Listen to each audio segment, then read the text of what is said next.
কেউ যদি আমাকে তার 4 নাম্বার বউ বানায় কোনো সমস্যা নেই, আলহামদুলিল্লাহ আমি রাজি আছি।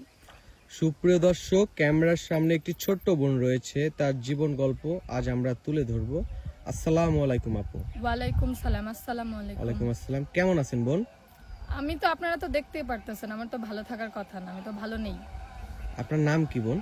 আমার নাম মিষ্টি। মিষ্টি। গ্রামের বাড়ি কোথায়? গ্রামের বাড়ি কুড়িগ্রাম। কুড়িগ্রাম। আপনার পরিবারে কে কে আছে? আমার পরিবারে কেউই নেই, আমার আপন বলতে কেউই নেই। আমি যখন পেটে আমার মার, তখন আমার বাবা ব্রেন স্ট্রোক করে মারা গেছে। তারপরে আমি হওয়ার অবস্থা আমার মাও মারা গেছে। এরপরে আমি বড় হয়েছি আমার মামা মামির কাছে। মামা মামি ঠিক মতো দেখাশোনা করে?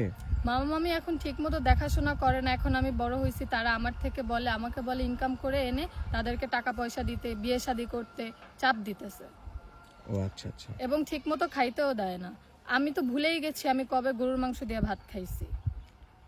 অনেক কষ্টে যাচ্ছে দিনগুলো না? জি জি।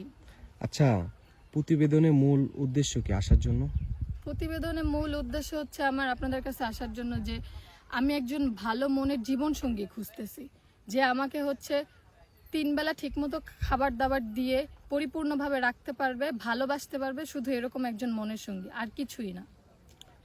মানে আপনার শুধু 3 বেলা একটু খাইতে দিবে এমনই একটা লোক চাচ্ছেন? জি, আমি এমনই একজন লোক চাচ্ছি। যাক, ইনশাল্লাহ পেয়ে যাবেন। আচ্ছা বোন, আমাদের এখানে তো বিভিন্ন প্রবাসী ভাই বিয়ের জন্য আসে। যদি এমন কোনো প্রবাসী ভাই আপনাকে বিয়ে করতে চায়, তার অতীতে একটা বাচ্চা আছে, একটা বউ আছে, তাও আপনাকে গ্রহণ করতে চায়, তাহলে কোনো সমস্যা আছে? আমার কোনো সমস্যা নেই ভাই, আলহামদুলিল্লাহ আমি রাজি। কারণ আমাকে যদি ভালোবাসতে পারে, ভালোভাবে রাখতে পারে, একটা সংসার আমি চাই, ভালো একটা সংসার যদি সে আমাকে দিতে পারে, তাহলে আমার কোনো সমস্যা নেই। সে আমাকে 4 নাম্বার 5 নাম্বার ওয়াইফ বানাইলেও আমার কোনো সমস্যা নেই। যাক, মাশাল্লাহ। যদি এমন কোনো হৃদয়বান ব্যক্তি যে আপনাকে বলতেছে আমি তোমাকে বাহিরে নিয়ে যাব, তাহলে কি করবা? তাহলেও আলহামদুলিল্লাহ আমার কোনো সমস্যা নেই, আমি তার সাথে যাব। যে আমার ভরণ পোষণের দায়িত্ব নিবে, আমাকে ভালো রাখবে, ভালোবেসে নিতে চাবে, আমি তার সাথে যাব। যাক, মাশাল্লাহ। যদি ওই লোকটা বলে কখনো যে তোমার পরিবার ছেড়ে, যেমন মামা মামিকে ছেড়ে আমার সাথে চলে যাও, কোনো সমস্যা আছে?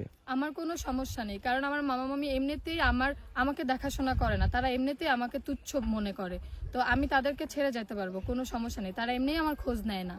আচ্ছা, ওই লোকটার বয়স যদি 50 কিংবা 60 বছর হয়, তাহলে কোনো সমস্যা আছে? কোনো সমস্যা নেই, 50-60 বয়সটা কিছুই না, বয়স কোনো ব্যাপারই না, কোনো সমস্যা না আমার জন্য। শুধু আমাকে ভালোবাসলেই হবে, আমাকে একটু ভালোভাবে রাখলেই হবে।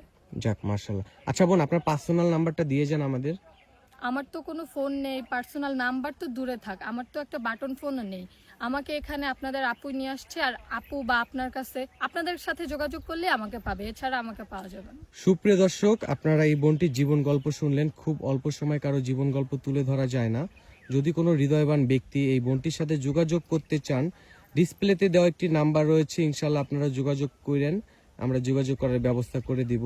আচ্ছা বোন, বিয়ের পরে জামাইকে নিয়ে কোথায় যাবেন ঘুরতে? ইনশাআল্লাহ যদি এটা আল্লাহ কপালে লিখে রাখে, ভালো একজন মনের মানুষ পাই, তাহলে সে যেখানে নিয়ে যাবে সেখানে যাব বিয়ের পরে। জামাইকে কি বলে রাখবেন বিয়ের পরে? জামাইকে জামাইকে সে যেটা পছন্দ করবে সেটা বলেই রাখবো। ওকে বোন, ভালো থাকবেন, সুস্থ থাকবেন। আসসালামু আলাইকুম। আসসালামু আলাইকুম।